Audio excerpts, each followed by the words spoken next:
सम्पूर्ण उपस्थित महानुभावहरूलाई नमस्कार। म सुरज दुलाल।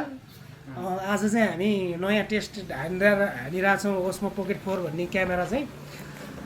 अब यहाँ चाहिँ सहभागी हुनुहुन्छ हाम्रो 4 जना मेम्बरहरू म सहित र आफ्नो आफ्नो परिचय दिनुहुन्छ। ल म माइक हस्तान्तरण गर्न चाहन्छु मेरो दायाँबाट। ल क्यामेरा आइसक्यो घुमाउनु पर्ने आफै घुम्दैन फोकस गरेर पछि यो अलिक क्यामेराको भएन होइन। मैले पहिला गुनासो सुरुवात गरेँ। क्यामेरा मान्छेले यसो सारेर हातले उचालेर सार्नु पर्यो, त्यो राम्रो भएन। यो चाहिँ टक्क यत्रो 1 लाख रुपियाँ पैसा हालिसकेपछि होइन क्यामेरा आफै सर्ने हुनु पर्यो। भिडियो पनि घरमै बसेर गर्नु पर्यो। नमस्कार साथीहरू, म चाहिँ सन्देश बस्गाएँ। अब हामी चाहिँ घुम्ने क्रममा आज सिकाली मन्दिर जाने क्रममा यो क्यामेराको यहाँबाट उद्घाटन गरेर हाम्रो चाचा दाईको रेस्टुरेन्टबाट चाहिँ हामीले क्यामेराको उद्घाटन गरेर अब सिकाली मन्दिरतर्फ लाग्दैछौँ। सिकाली मन्दिरका राम्रा नराम्रा पारिबाट देखिने नजिकबाट देखिने दृश्यहरू हामी क्यामेराबाट प्रस्फुटन गर्दैछौँ। ल अर्को जनालाई म माइक हस्तान्तरण गर्दैछु। हस् धन्यवाद। हस् धन्यवाद सबैलाई स्वागत।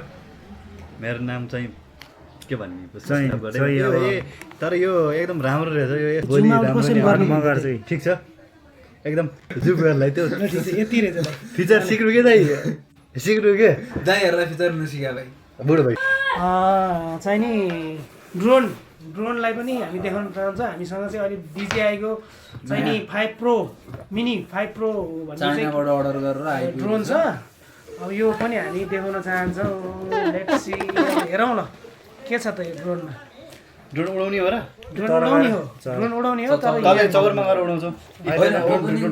यहाँ निकाल ओपनिङ मात्रै हो कि यो हैन झिक्न त पर्छ। झोलाड देखाएर त जे झोलाड देखाएर भएन। यो के हो बनिहाल्छ नि फेरि तलै गएर बनाउनु लागि त अब भयो ल तल गएर भिडियो टेस्ट हानु। भिडियो टेस्टिङमा छ। यो कस्तो के छ सन्देश? अब यहाँ राखेर भन्दा पनि केही फरक पर्दैन। काटौँ नि ठिक छ। अब हामी सिकाली जान्छौँ र ड्रोनको उद्घाटन गर्दैछौँ। खोइ ल zoom zoom zoom zoom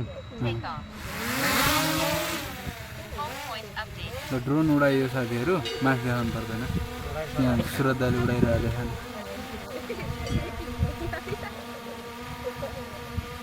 दाइकोबाट video देखाइदियो नि त्यहाँ उडिरहेको भिडियो अन गरेर होइन त्यो ड्रोनको